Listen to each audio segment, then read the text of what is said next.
Good evening. Pull up a chair.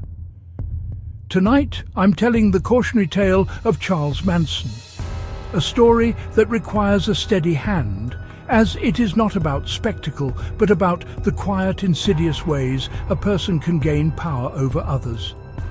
We'll explore how a drifter with a guitar led others into infamy.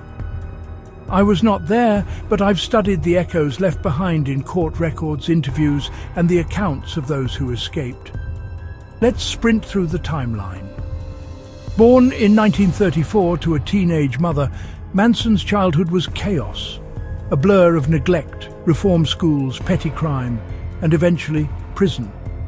He spent half his life incarcerated before he was 32. By the mid-1960s, he lands in San Francisco's Haight-Ashbury district as the counterculture blooms. He was older than the hippies he met, a seasoned manipulator in a sea of idealists.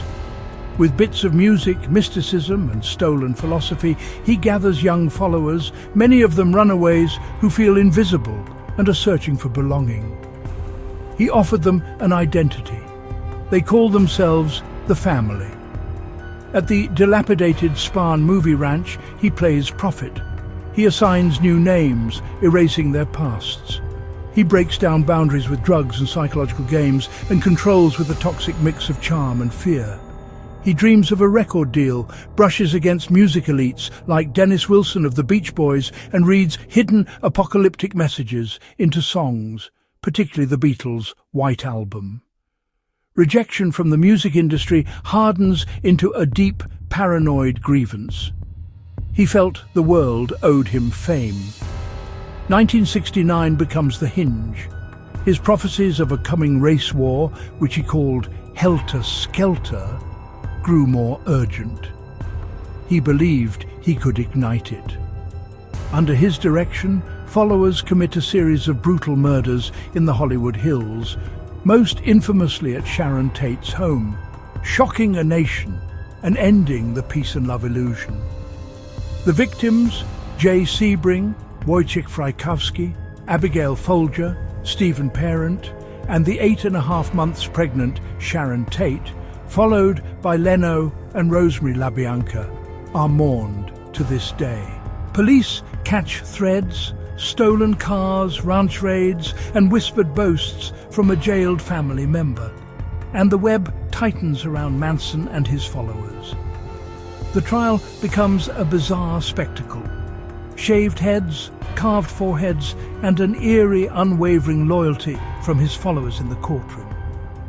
Manson doesn't wield the knife, but the prosecution argues his influence was the weapon, pointing, whispering, commanding.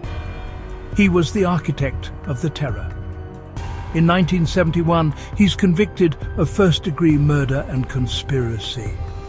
Death sentences arrive for him and several followers, then become life terms when California temporarily ends capital punishment in 1972. Behind bars, Manson cultivates the myth through rambling interviews and cryptic remarks, becoming a dark symbol of manipulation for a new generation. He remains imprisoned for decades, denied parole repeatedly as he showed no remorse until his death from natural causes in 2017. But how did this happen? Here's the truth I carry. There was no magic in his message, only the age-old tactics of control deployed with precision. First, isolation. He moved the family to the remote Spahn ranch, cutting them off from outside perspectives and their own families. Then, love-bombing and flattery. He made each follower feel uniquely seen, chosen, and essential to his grand vision. This was paired with fear. He created an us versus them mentality, convincing them the outside world was dangerous and that only he could protect them. His approval became their survival. He used sleep deprivation, constant movement, and drug-fueled sermons to break down their psychological defenses. When someone demands you abandon your name, your choices, your voice, walk away. Remember the victims whose lives were stolen by this manufactured devotion. Learn the pattern, the promise of belonging that turns into a demand for obedience. And resist the spell. True community doesn't ask you to lose yourself, it helps you find yourself. If you'd like more clear-eyed stories told simply, subscribe for more content like this. Thank you.